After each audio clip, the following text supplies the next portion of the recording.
ఎన్నికల్లో గెలిపే లక్ష్యంగా జనసేన అధినేత పవన్ కళ్యాణ్ బరిలోకి దిగారు. ఈ నెల 23న నామినేషన్ కూడా వేశారు. అయితే పవన్ కళ్యాణ్ పేరుతో మరో 2 నామినేషన్ వేసినట్లు సోషల్ మీడియాలో వైరల్ అవుతోంది. మొత్తం పవన్ కళ్యాణ్ పేరుతో 3 నామినేషన్లు దాఖలైనట్లు ప్రచారం జరుగుతోంది.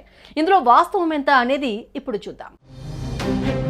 కాకినాడ జిల్లా పిఠాపురం అసెంబ్లీ నియోజకవర్గం ఈసారి పవన్ కళ్యాణ్ పోటీతో గుర్తింపు పొందింది.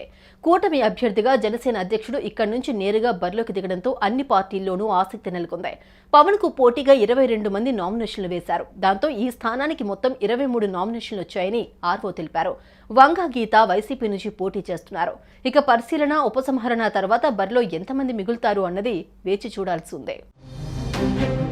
ఇదిలా ఉంటే కొన్ని స్థానాల్లో ఒకే పేరుతో 2-3 నామినేషన్లు వచ్చాయంటూ సోషల్ మీడియాలో ప్రచారం జరుగుతోంది. అందులోనూ పిఠాపురం బరిలో నిలుస్తున్న జనసేన అధ్యక్షుడు పవన్ కళ్యాణ్ పేరుతో ఏకంగా 3 నామినేషన్లు దాఖలయ్యాయని ఓ వార్త వైరల్ అవుతోంది. అయితే అందులో నిజమేంటంటే పిఠాపురం నుంచి ఎమ్మెల్యే అభ్యర్థిగా జనసేన అధ్యక్షుడు పవన్ కళ్యాణ్ 23వ తేదీన నామినేషన్ దాఖలు చేశారు. అయితే కొణిదెల పవన్ కళ్యాణ్ పేరుతో కోనేటి పవన్ కళ్యాణ్, కనుమూరి పవన్ కళ్యాణ్ పేరుతో కూడా నామినేషన్లు దాఖలైనట్లు ప్రచారం జరుగుతోంది.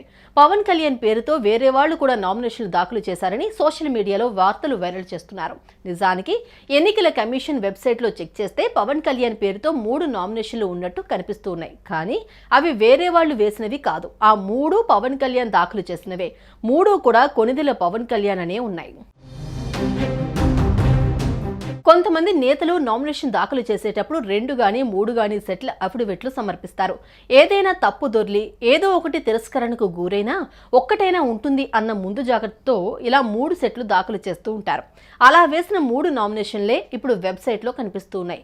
అటు వైసీపీ అభ్యర్థి వంగా గీత సైతం 4 నామినేషన్లు దాఖలు చేశారు. దీంతో పవన్ కళ్యాణ్ పేరుతో 3 నామినేషన్లు అనే వార్తలు పూర్తిగా అవాస్తవమని తేలింది.